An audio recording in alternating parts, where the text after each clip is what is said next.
మీ అందరి కోసం చేపల పులుసు రెడీ అవుతుంది, కానీ చేపలు ఉండే ఓన్లీ పులుసే ఉంటుంది. కొంచెం మేల్కోండి, ఎందుకంటే ఇంత దూరం వచ్చి కూడా ఇంకా నిద్రపోతున్నారు. ఒకసారి ఆలోచించండి, మా లైఫ్ లో ఎక్కడి దాకా వెళ్ళి.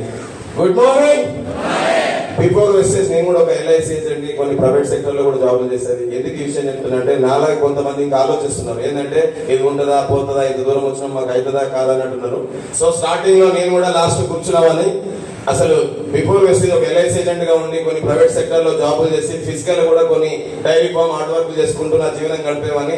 ఫస్ట్ టైం మా మేడం ఏమన్నదంటే, ఇలా బాగా బలంగా ఉన్నావు, చేయడానికి పనులు చేస్తున్నావు, నీకు జరగడానికి నేను జరిగితే రోడ్ మీకు వచ్చేస్తాను నేను పిల్లలు, మనకి ఇద్దరు ఆడపిల్లలు, ఒకసారి ఆలోచించవచ్చు కదా, ఈ మీటింగ్ రావచ్చు కదా అని ఎన్నిసార్లు అడిగినా కానీ నేనేమోనంటే నేను చాలా బలంగా ఉన్నా, నాకు ఏమైతుంది ఇవాళ ఏం కాదు, అయ్యేటప్పుడు అవుతుందా కాదా, అయ్యేటప్పుడు అయితే నాకు ఒకసారి గుర్తు చేసింది. నేనేమనుకుంటా, మనం కూడా అనుకుంటున్నాం కదా సాధారణంగా, ఈడ పని చేస్తున్నా ఆడ పని చేస్తున్నా, ఇంత వస్తుంది అంత వస్తుంది, కానీ ఎంత వస్తుంది అంత వస్తుంది అని పక్కన పెడితే ఏడ పని చేయడం గొప్పతనం కాదు, ఏడ పని చేస్తే జీవితం మారుతుందో ఆడ పని చేయడం గొప్పతనం. అది నేను తెలుసుకున్నా ఫస్ట్.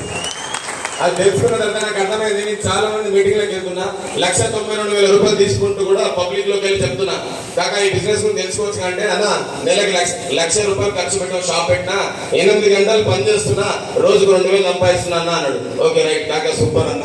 నెక్స్ట్ ఇంకో పర్సన్ దగ్గర పోయినా, అన్న నేను 3 లక్షలు ఖర్చు పెట్టినా, పొద్దున్న నుంచి సాయంత్రం దాకా చాలా కష్టాలు పడుతున్నా, కానీ రోజుకు ఒక 3,000 వస్తున్నాయి అన్న, ఖతర్నాక్ ఉందన్న అంటే ఓకే సూపర్ అన్న.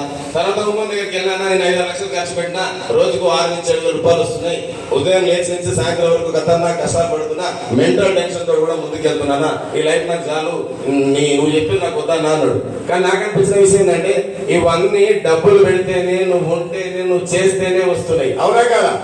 సో ఫస్ట్ టైం నా ఫ్యామిలీకి ఒక లెటర్ ఇవ్వాలనుకుంటున్నా. లవ్ లెటర్ ఏందో తెలుసా, 3 జనరేషన్ ప్లాన్.